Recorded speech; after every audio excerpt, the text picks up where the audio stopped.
Sizni qo'rqitadigan, sirli va dahshatli joylarga olib boraman. Dunyoda ba'zi joylar mavjudki, u yerga kirgan odamlar qaytib chiqa olishmagan. Tayyor bo'ling. Agar bunday sirli joylarga qiziqsangiz, Instagram sahifamni ham kuzatib boring. Chunki u yerda ko'proq va qiziqarli ma'lumotlar bor.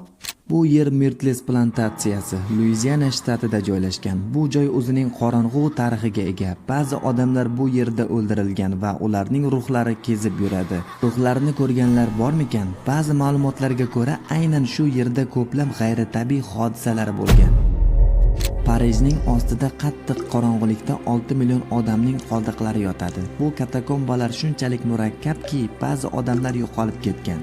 Bu tunnellarda ruhlar mavjudmi? Ayrimlar bu yerga kirib hech qachon qaytmagan.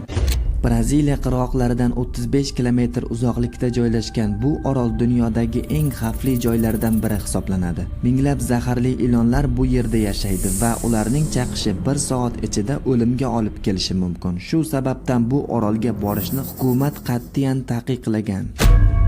Yaponiyaning Aokigahara o'rmoni yoki o'lim o'rmoni deb ataladi. Har yili yuzlab odamlarning hayotiga zomin bo'lgan. Bu yerda g'ayritabiiy hodisalar ko'p. Ayrimlar hatto bu o'rmonning o'zida ruhlar yashashini iddao qiladi. Siz bu o'rmonni qanchalik qo'rqinchli deb bilasiz?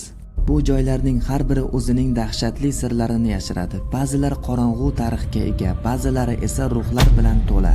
Sizni qaysi biri qo'rqitdi? Izohlarda fikringizni yozing. Yanada ko'proq ma'lumotlarni bilmoqchi bo'lsangiz, Instagram sahifamizga ham obuna bo'ling.